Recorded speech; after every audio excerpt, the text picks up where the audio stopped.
राधे। आइए, कुरुक्षेत्र में सूर्य ग्रहण लगा हुआ है। समस्त भारतवर्ष की प्रजा अधिकतर आई हुई है।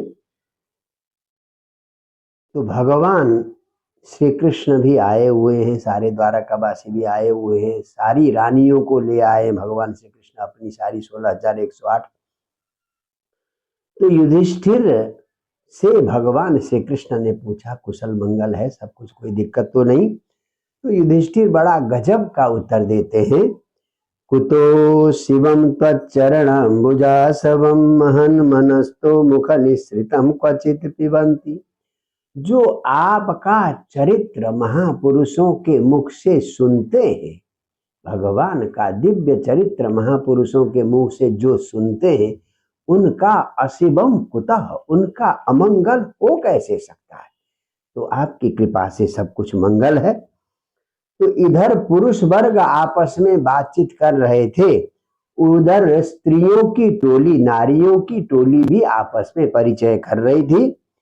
तो द्रौपदी जो पांडवों की पत्नी है, और द्रौपदी ने भगवान श्री कृष्ण की 8 महारानियों और 16,100 अन्य पत्नियों से पूछा कि आप लोगों से भगवान की शादी कैसे कैसे हुई है। एक बात आपको बताऊं, शादी के बारे में, विवाह के बारे में प्राय माताओं की जिज्ञासा होती है। हाँ, तो कैसे कैसे शादी हुई है, तो बातचीत में प्राय या तो संतान की चर्चा होगी या शादी ब्याह की चर्चा होगी। तो जब पूछा तो 8 रानियां अपनी शादी के बारे में संक्षेप में एक एक श्लोक में उत्तर देती है। रुक्मिणी कहती है कि मेरे भाई की जिद के कारण, पिता के न चाहने पर, मेरे न चाहने पर भी शिशुपाल को देने के लिए तत्पर हो गए थे, परंतु भगवान जाकर मुझे ऐसे अपहरण करके ले आए जैसे गीदड़ के झुंड में से शेर अपना शिकार ले आता है, ऐसे ले आए। तो अब मैं तो उनके चरणों की दासी हूं, ऐसा रुक्मिणी ने कहा। फिर सत्यभामा बोलती है कि भगवान को एक कलंक लग गया था हमारे पिताजी की जल्दबाजी के कारण। तो उस कलंक को धोने के लिए ऋक्षराज जाम्बवंत को जीत कर लाकर रत्न दिया।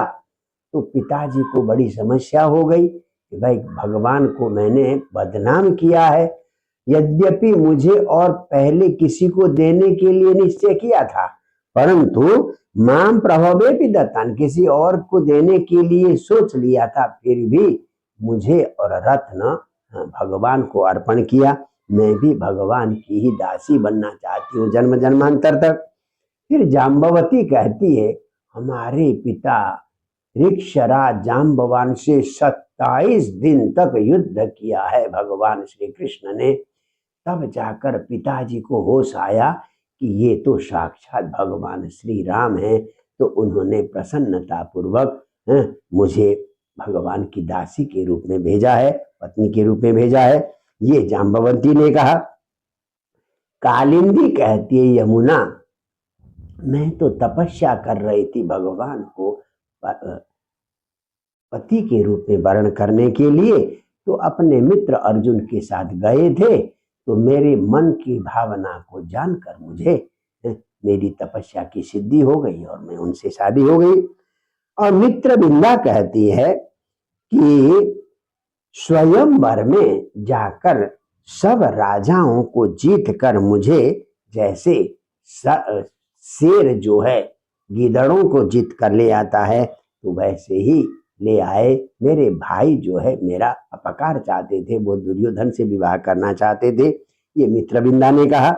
और सत्या कहती है कि हमारे पिताजी ने तो बड़ी विचित्र शर्त रखी थी, 7 बैलों को जो इकट्ठे नाथेगा वही हो पाएगा, वही जो है मेरे से विवाह कर पाएगा।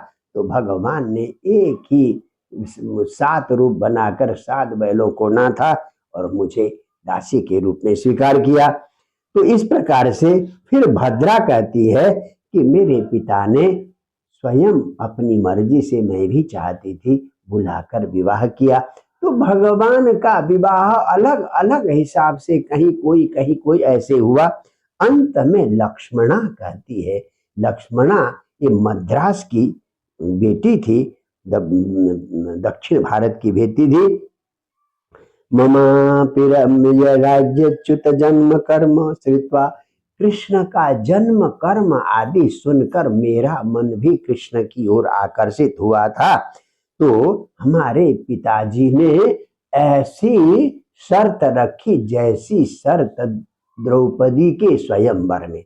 द्रौपदी के स्वयंवर में तो सीधा मछली को देखकर मछली की आंख बेधनी थी, परंतु मेरे स्वयंवर में तो मछली घूम रही है और मछली की परछाई नीचे पानी में परछाई देखकर ऊपर मछली की आंख बेंधनी थी। सारे लोग राजनेशु निवृत्तेषु भग्नमानेषु, सारे राजाओं ने ट्राई की, प्रयास किया, सबका मान भंग हुआ, कोई भी नहीं कर पाए। अंत में भगवान ने एक ही बार में मछली की आंख बेध दी। इस प्रकार से मेरा वरण हुआ और उसके बाद राजाओं ने विरोध भी किया तो भगवान ने सबको भगाया। अंत में जो 16,100 रानियां हैं भगवान की, वो कहती हैं भौमं निहत्य सगणं युधितेन रुद्धा, ज्ञात्वाथ न क्षितिजये जितराजकन्या, निर्मुच्य संसृति विमोक्ष मनुस्मरन्ति, पादाम्बुजं परिणिनाय साप्त काम। यानी भौमम निहत्य, जिस भौमासुर ने हमें जेल में बंद कर रखा था, राजकन्याओं को, हम राजकुमारियों को, और उस भौमासुर को मारकर और बंदी बनाए हुए हमें क्या नाम बंदी गृह से मुक्त करके, संसृति विमोक्षम अनुस्मरन्ति, हम तो केवल जेल से मुक्त नहीं होना चाहती थी, इस जन्म मरण रूपी संसार से ही मुक्ति चाहती थी। तो भगवान के चरण कमलों का हम सब ने ध्यान किया, भगवान को ही पति के रूप में वर्ण करना चाहा। तो हमारी मनोकामना जानकर भगवान ने हम सब के साथ इकट्ठे विवाह किया। तो इसलिए अब कहती है 16,000, न वयम साध्वी साम्राज्यम स्वराज्यम भौजमच्युत, हे द्रौपदी, हमें न तो कोई साम्राज्य चाहिए, न स्वराज्य चाहिए, न भोग चाहिए, न पारमेष्टम, न ब्रह्मलोक चाहिए, न अनंत पद चाहिए, हम तो केवल और केवल भगवान के चरण की रज बन के रहना चाहती हैं। तो इस प्रकार 16,108 रानियों ने अपने मन की बात बताई। यहाँ इन सारी बातों को कहने का थोड़ा सा अर्थ हम विचारें कि सारी इतनी सारी पत्नियां हैं, दो भी एक पुरुष की पत्नियां हो तो आपस में बड़ा वैमनस्य होता है, बड़ी लड़ाई होती है। जहाँ 16,108 पत्नियां हो वहां कहीं वैमनस्य का लेस मात्र भी नहीं है। सब भगवान के प्रति उतनी ही समर्पिता है, उतनी ही कहती कि हम तो उनकी दासी, जन्म जन्मों तक जो भी जन्म मिले हम उनके ही चरणों की दासी रहे। तो ये जीव और परमात्मा का संबंध है।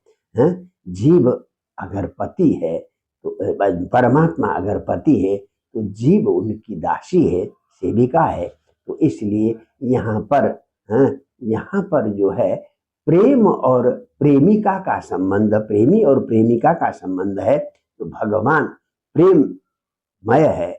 प्रेममय है और सारी रानियां प्रेमिका है, यानी पत्नी नहीं, पत्नी के साथ साथ उनमें समर्पण ज्यादा है। तो सबसे बड़ी बात है जीवन में, जब तक आपके हमारे जीवन में समर्पण नहीं आएगा, एक दूसरे के विचारों का आदर नहीं होगा। रुक्मिणी के विचारों का आदर किया, 16,108 राजकुमारियों के विचारों का आदर किया।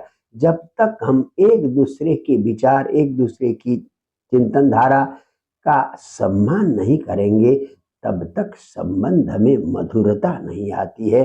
तो भगवान इस लौकिक लीला करते हुए कहीं पर भी संबंध में कटुता का प्रवेश भी नहीं होने देते। सर्वत्र मधुरता ही मधुरता है। ये हम लोगों के लिए बहुत बड़ी शिक्षा की बात है। जय जय श्री राधे।